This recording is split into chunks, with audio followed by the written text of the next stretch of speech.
안녕하세요. 인사이트 코리아입니다. 한국군은 6.25 전쟁 당시 전차 하나 없이 북한군의 남침에 맞서야 했습니다. 그리고 오늘날 오랜 노력이 결실을 맺으며 한국의 국방력이 빠른 도약을 하고 있습니다. 55조가 걸려있는 장갑차 전쟁에서 한국이 만든 레드백이 결승에 진출하게 되어 멜버른 항을 향해 출정을 시작했습니다. 호주 육군이 추진하는 궤도형 장갑차 도입 사업에서 독일의 링스 장갑차와 함께 최종 후보에 올랐기 때문인데요. 미국과 영국의 방산 기업은 애초에 1차 관문에서 탈락했습니다. 한국과 독일의 장갑차는 올해 말부터 2022년까지 호주에서의 시험평가를 받게 됩니다. 현지에서의 시험평가를 통해 최종 승자가 5조 원 규모의 사업비를 따내는 것입니다. 그런데 사실상 이번 호주군 사업의 승자가 내년부터 시작하는 50조 원 규모의 미국 장갑차 사업도 가져갈 것으로 보이기 때문에 55조 원이 걸린 경쟁으로 이야기되는 것인데요. 이렇듯 국산 장갑차가 글로벌 방산 기업들을 제쳤다는 소식이 들려오는 가운데 최전선에서 적 방어선을 돌파하는 지상전의 왕자, 전차 또한 한국산이 국제적으로 위험을 인정받고 있습니다. 밀리터리 유튜버들이 전 세계에서 강력한 전차 순위 탑10을 꼽으면 2위 내지 3위로 거론되고는 하는 한국의 K2 흑표 전차 또한 올해 초 폴란드 방위 사업의 유력한 수주 후보로 떠오르며 많은 관심을 받은 바 있죠. 최근 노르웨이에서도 노후된 전차 교체 사업을 발표하며 한국의 K2 흑표 전차를 독일의 레오파드 2A7V 전차와 함께 유력 후보로 주시하고 있습니다. K9 자주포의 경우 2001년 터키를 시작으로 잇따라 수출된 만큼 K2 흑표 전차의 수출길이 열리게 되면 각국의 수주도 연달아 체결될 가능성이 크기 때문에 더욱 큰 기대를 모으고 있는데요. 이처럼 각국의 관심을 끄는 데는 다 이유가 있겠죠. 해외 커뮤니티의 밀리터리 매니아 사이에서는 최근에도 K2 흑표에 대한 글들이 지속적으로 올라올 정도로 관심이 계속되고 있는데요. K2 흑표 전차에 대한 외신 보도와 해외 반응 전해드리겠습니다.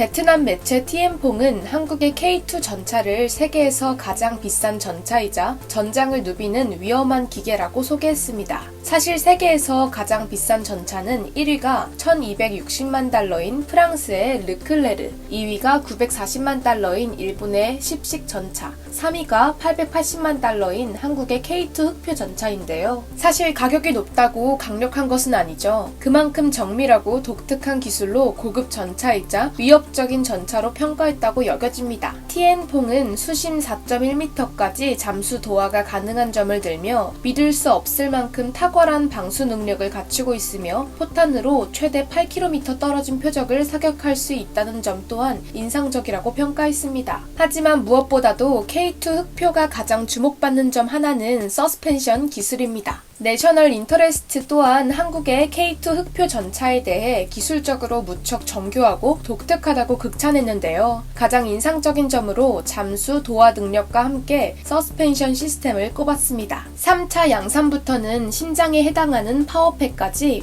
완전 국산으로 탄생할 예정인 K2 흑표 전차는 국산 탱크인 만큼 한반도 맞춤형으로 제작되어 산지를 비롯한 험준한 지형에서의 전투에도 최적화되어 있는 것인데요. 고점에 올라갈 경우 보통의 탱크는 아래쪽을 조준하기가 힘들지만 흑표 전차는 서스펜션 시스템으로 양옆, 앞뒤로 기울기를 조절해 산 꼭대기에서도 아래쪽을 조준할 수 있는 것입니다. 이에 열광하는 것은 비단 외신뿐 아닙니다. 해외 네티즌들의 반응도 뜨거웠는데요. 한 네티즌이 고각과 저각을 오가는 등 앞뒤 좌우로 빠르게 기울기를 바꾸는 흑표 전차의 영상을 공유하자 많은 댓글들이 달리며 토론이 일어났는데요. 멋진 기능이야. 이 탱크가 가진 서스펜션 기능 너무 마음에 들어 등 멋지다는 반응이 쏟아진 가운데 해당 영상을 본 한 네티즌이 경악하며 저각 사격 외에 이런 미친 서스펜션의 장점이 있어? 라고 묻자 K2 흑표의 서스펜션이 얼마나 훌륭한지 외치는 이들도 잔뜩 나타났는데요. 서스펜션은 차체 내에 자리를 차지하지 않으면서도 주행 가능 거리를 더 늘려주지. 즉 고르지 않은 땅에서 운용이 더 좋아. 언덕을 오르거나 장애물을 만나면 최소화된 몸체로 넘을 수 있는 동시에 적을 만났을 때 이상적인 조준 각도와 포지션을 취할 수 있어. 60% 경사면 약 31도의 경사면에서 멈췄다 재출발해도 30cm 이상 밀리지 않으며 후진도 가능합니다. 스키장에서의 중급 슬로프의 경사도가 57%,